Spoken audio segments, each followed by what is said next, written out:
AIIMS ಕಿಚನ್ಗೆ ಸ್ವಾಗತ. ಇವತ್ತು ತುಂಬಾ ಸುಲಭವಾಗಿ ಮಟನ್ ಚಾಪ್ಸ್ ಮಾಡ್ತಾಯಿದ್ದೀನಿ. ತುಂಬಾ ಚೆನ್ನಾಗಿರುತ್ತೆ. ಅನ್ನಕ್ಕಾಗಲಿ ಚಪಾತಿ ರೊಟ್ಟಿಗಾಗಲಿ ತುಂಬ ಚೆನ್ನಾಗಿರುತ್ತೆ. ಬನ್ನಿ ಇವಾಗ ಅದನ್ನು ಹೇಗೆ ಮಾಡೋದು ಅಂತ ನೋಡೋಣ. ಮಟನ್ನ ತಗೊಂಡಿದ್ದೀನಿ, ಅರ್ಧ ಕೆಜಿಯಷ್ಟು ಮಟನ್ ಇದೆ. ಎಲ್ಲನೂ ಚೆನ್ನಾಗಿ ತೊಳೆದು ತಗೊಂಡಿದ್ದೀನಿ. ಇದಾದ ನಂತರ ಮೊದಲಿಗೆ ಫಸ್ಟ್ ಒಂದು ಕುಕ್ಕರ್ ತಗೊಂಡಿದ್ದೀನಿ. ಅದಕ್ಕೆ ಸ್ವಲ್ಪ ಎಣ್ಣೆಯನ್ನು ಸೇರಿಸ್ಕೊಂಡು ಕಸ್ತೂರಿ ಮೆಥಿಯನ್ನು ಹಾಕೊತಾ ಇದ್ದೀನಿ. ಇಲ್ಲ ಅಂದರೆ ನೀವು ಮೆಂತ್ಯ ಸೊಪ್ಪನ್ನು ಕೂಡ ಬಳಸ್ಬೋದು. ಇದಾದ ನಂತರ ಕಾಲು ಭಾಗದಷ್ಟು ಈರುಳ್ಳಿನ ಕಟ್ ಮಾಡಿ ಹಾಕ್ಕೊಂಡಿದ್ದೀನಿ. ಒಂದು ಈರುಳ್ಳಿಯಲ್ಲಿ ಕಾಲು ಭಾಗ ಈರುಳ್ಳಿನ ಕಟ್ ಮಾಡಿ ಹಾಕ್ಕೊಂಡಿದ್ದೀನಿ. ಇದು ಸ್ವಲ್ಪ ಸಾಫ್ಟ್ ಆಗಬೇಕು ಅಷ್ಟೇ. ನಂತರ ಸ್ವಲ್ಪ ಅರಿಶಿನ ಹಾಕ್ಕೊಂಡು ಮಿಕ್ಸ್ ಮಾಡ್ಕೊಳ್ಳಿ. ಈರುಳ್ಳಿ ಸ್ವಲ್ಪ ಸಾಫ್ಟ್ ಆದ ನಂತರ ಇದಕ್ಕೆ ಮಟನ್ನ ಸೇರಿಸ್ಕೊತಾ ಇದ್ದೀನಿ. ಮಟನ್ ಅಂದರೆ ಎಲ್ಲರಿಗೂ ಕೂಡ ಇಷ್ಟ ಆಗುತ್ತೆ. ಅದರಲ್ಲೂ ಚಾಪ್ಸ್ ಅಂದರೆ ಯಾರಿಗೆ ಇಷ್ಟ ಇರಲ್ಲ ಹೇಳಿ. ಈ ವಿಧಾನದಲ್ಲಿ ಒಮ್ಮೆ ಟ್ರೈ ಮಾಡಿ ನೋಡಿ, ತುಂಬಾ ಚೆನ್ನಾಗಿರುತ್ತೆ. ಎಲ್ಲನೂ ಕೂಡ ಚೆನ್ನಾಗಿ ಮಿಕ್ಸ್ ಮಾಡಿಕೊಂಡು ಎಣ್ಣೆಯಲ್ಲೇ ಒಂದು 10 ನಿಮಿಷ ಫ್ರೈ ಮಾಡ್ಕೊಳ್ಳಿ. ಹಾಗೆ ಓಪನಲ್ಲೇ ಒಂದು 10 ನಿಮಿಷ ಫ್ರೈ ಮಾಡ್ಕೊಳ್ಳಿ. ಅದರಲ್ಲಿ ಸ್ವಲ್ಪ ನೀರಿನ ಅಂಶ ಬಿಟ್ಕೊಬೇಕು ಅಲ್ಲಿವರೆಗೂ ಕೂಡ.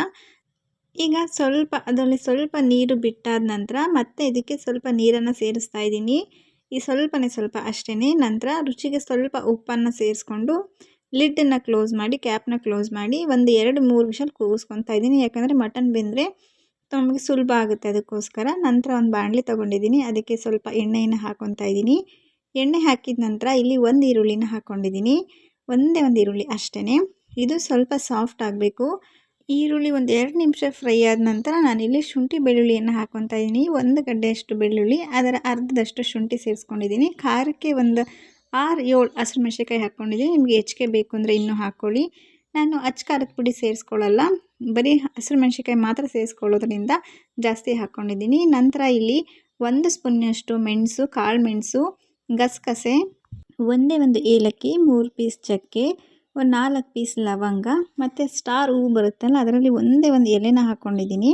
ನಂತರ ಓಂಕಾಳು ಹಾಕ್ಕೊಂಡಿದ್ದೀನಿ, ಒಂದು 1/4 ಚಮಚದಷ್ಟು. ಇಷ್ಟನ್ನು ಕೂಡ ಎಣ್ಣೆಯಲ್ಲಿ ಫ್ರೈ ಮಾಡ್ಕೊಳ್ಳಿ. ಇದಾದ ನಂತರ ಕೊತ್ತಂಬರಿ ಸೊಪ್ಪನ್ನು ಹಾಕ್ಕೊಂಡಿದ್ದೀನಿ ಮತ್ತು ಪುದೀನ ಸೊಪ್ಪು ಒಂದು ಇಡಿಯಷ್ಟು ಹಾಕ್ಕೊಂಡಿದ್ದೀನಿ. ಪುದೀನ ಸೊಪ್ಪು ಸ್ವಲ್ಪ ಕಡಿಮೆ. ನಂತರ ಪಾಲಕ್ ಸೊಪ್ಪು ಹಾಕ್ಕೊಂಡಿದ್ದೀನಿ, ಒಂದು 5 ಎಲೆ ಹಾಕ್ಕೊಂಡಿದ್ದೀನಿ ಅಷ್ಟೇ. ಇದು ಕೂಡ ಎಣ್ಣೆಯಲ್ಲಿ ಚೆನ್ನಾಗಿ ಫ್ರೈ ಮಾಡ್ಕೊಳ್ಳಿ. ಇಷ್ಟನ್ನು ಕೂಡ ಎಣ್ಣೆಯಲ್ಲಿ ಚೆನ್ನಾಗಿ ಫ್ರೈ ಮಾಡಿಕೊಂಡಷ್ಟು ಆ ರುಚಿ ಕೂಡ ಅಷ್ಟೇ ಚೆನ್ನಾಗಿರುತ್ತೆ. ನಮಗೆ ಹೆವಿ ಮಸಾಲನೂ ಕೂಡ ಅನಿಸಲ್ಲ, ಟೇಸ್ಟ್ ಕೂಡ ಅಷ್ಟೇ ಚೆನ್ನಾಗಿ ಬರುತ್ತೆ.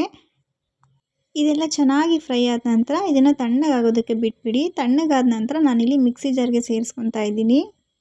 ನಂತರ ಹಸಿ ಕಾಯಿ ತುರಿ ಹಾಕ್ಕೊತಾ ಇದ್ದೀನಿ. ರುಚಿ ಅಷ್ಟೇ ಚೆನ್ನಾಗಿ ಬರುತ್ತೆ ಕಾಯಿ ಹಾಕ್ಕೊಳ್ಳೋದ್ರಿಂದ. ಇದಾದ ನಂತರ ಗೋಡಂಬಿ, ಇದು ಹಾಕ್ಕೊಳ್ಳೇಬೇಕು ಚಾಪ್ಸ್ ಮಾಡಬೇಕಾದ್ರೆ. ನಂತರ ಧನಿಯಾ ಪುಡಿ ಹಾಕ್ಕೊತಾ ಇದ್ದೀನಿ. 1.5 ಚಮಚದಷ್ಟು ಧನಿಯಾ ಪುಡಿನ ಸೇರಿಸ್ಕೊಂಡಿದ್ದೀನಿ. ಇದಾದ ನಂತರ 1/4 ಚಮಚದಷ್ಟು ಅರಿಶಿನವನ್ನು ಸೇರಿಸ್ಕೊಂಡಿದ್ದೀನಿ. ಇದಕ್ಕೆ ಸ್ವಲ್ಪ ಕಡಲೆ ಹಾಕ್ಕೊತಾ ಇದ್ದೀನಿ, 1 ಸ್ಪೂನಿನಷ್ಟು ಅಷ್ಟೇ. ನೀರನ್ನು ಸೇರಿಸ್ಕೊಂಡು ನುಣ್ಣಗೆ ರುಬ್ಕೊಂಬನ್ನಿ. ಈಗ ರುಬ್ಕೊಂಡಿದ್ದಾಗಿದೆ. ಕಲರ್ ಕೂಡ ನ್ಯಾಚುರಲ್ ಕಲರ್, ನಾವು ಸೊಪ್ಪು ಹಾಕೋದ್ರಿಂದ ಅದಾಗದೇ ಗ್ರೀನ್ ಕಲರ್ ಬರುತ್ತೆ. ಈಗ ನಾವು ಮಟನ್ನ ಬೇಯೋದಕ್ಕೆ ಇಟ್ಟಿದ್ವಲ್ಲ, ಈಗ ಅದು ಕೂಡ ಬೆಂದಾಗಿದೆ ನೋಡಿ, ತುಂಬ ಚೆನ್ನಾಗಿ ಬೆಂದಿದೆ. ಬೇಗ ಕೂಡ ಆಗೋಗುತ್ತೆ ನಾವು ಫಸ್ಟೇ ಮಟನ್ನ ಬೇಯಿಸ್ಕೊಳ್ಳೋದ್ರಿಂದ. ಇದಾದ ನಂತರ ಇವಾಗ ನಾನು ರುಬ್ಬಿದ್ವಲ್ಲ ಮಸಾಲ, ಅದನ್ನು ಸೇರಿಸ್ಕೊತಾ ಇದ್ದೀನಿ. ಸೇರಿಸ್ಕೊಂಡು ಇದಕ್ಕೆ ಜಾಸ್ತಿ ನಾವು ನೀರನ್ನು ಸೇರಿಸಬಾರ್ದು, ಸ್ವಲ್ಪ ನೀರು ಸೇರಿಸ್ಕೊಂಡ್ರೆ ನಮಗೆ ಗ್ರೇವಿ ಸ್ವಲ್ಪ ಗಟ್ಟಿಯಾಗಿ ಬರುತ್ತೆ. ಈಗ ಲಾಸ್ಟಲ್ಲಿ ನಾನು ಸ್ವಲ್ಪ ಕಸ್ತೂರಿ ಮೇಥಿಯನ್ನು ಹಾಕ್ಕೊತಾ ಇದ್ದೀನಿ. ಮತ್ತು ಸ್ವಲ್ಪ ಕಸ್ತೂರಿ ಮೇಥಿ, ಉಪ್ಪು, ಖಾರ ಎಲ್ಲ ನೋಡ್ಕೊಳ್ಳಿ. ಕುಕ್ಕರ್ ಕ್ಯಾಪ್ನ ಕ್ಲೋಸ್ ಮಾಡಿ 2 ವಿಷಲ್ ಕೂಗಿಸಿದ್ರೆ ಸಾಕು, ನಮಗೆ ಚಾಪ್ಸ್ ರೆಡಿಯಾಗಿ ಹೋಗುತ್ತೆ. ಸಿಂಪಲ್ಲಾಗಿ ಟೇಸ್ಟಿಯಾಗಿ ಈ ಥರ ಮಾಡ್ಕೊಳ್ಳಿ. ನಿಮಗೂ ಕೂಡ ಖಂಡಿತ ಇಷ್ಟ ಆಗುತ್ತೆ. ನೋಡ್ತಾ ಇದ್ದರೆ ಬಾಯಲ್ಲಿ ನೀರು ಬರ್ತಾ ಇದೆ, ಅಷ್ಟು ಚೆನ್ನಾಗಿರುತ್ತೆ ಚಾಪ್ಸು. ಮಟನ್ ಚಾಪ್ಸ್ ಅಂತೂ ಹೇಳಂಗೆ ಇಲ್ಲ, ಅಷ್ಟು ಚೆನ್ನಾಗಿರುತ್ತೆ ಟೇಸ್ಟು.